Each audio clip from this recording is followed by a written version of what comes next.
এইখানে বেজে গেছে রাত 2টা, আর আমার পেয়ে গেছে চরম লেভেলের খিদা, রাতের খিদা। এবার তোমরা কোয়েশ্চেন করতে পারো রাত 2টা অবধি আমি কি করছিলাম। রাত 2টা অবধি আমি ফোন দেখছিলাম। কারণ কি, কালকে হচ্ছে ভোটের রেজাল্ট, কে জিতবে কে না, এই নিয়ে তর্ক বিতর্কের ভিডিও দেখতে দেখতে পুলোকে আমার ঘুমেই আসে না, মানে একটার পর একটা ভিডিও আমি দেখতেই থাকছি। তো যাই হোক, এইখানে আমার অ্যাভেলেবেল ছিল 1 প্যাকেট নুডলস। তো আমি প্রথমে ভেবেছিলাম কি ইন্ডাকশানে বসাবো, ইন্ডাকশানে বসাতে গেলে তো স্টিলের বাসন চাই, বাসনটা অ্যাভেলেবেল ছিল না। সেই জন্য আমি 10টার বাসনে কী করলাম, গ্যাসে বসা দিলাম একটু নুডলস।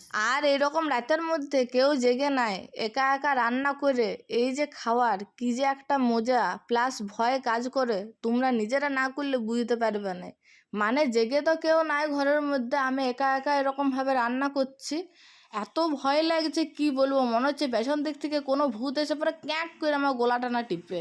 তারপরে এখানে আরো গ্যাসটা চালাই দেখছি, গ্যাসটা জ্বলছে না। তারপর দেখছি নিচের আরো চাবিটা সেটা বন্ধ করা আছে, সেটাকে আরো অন করে পরে গ্যাসটা জ্বালাই দিলাম।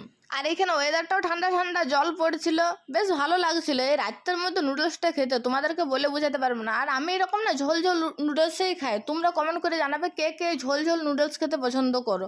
আমার ওই না ওই সেই টাইট টাইট মার্কা আছে ওই রকম টাইপের আমার ভালো লাগে না, এরকম সুপি সুপি থাকবে, এটাই আমার খুব ভালো লাগে খেতে। কমেন্ট করে জানাতে ভুলো না কার কার এরকম নুডলস খেতে ভালো লাগে।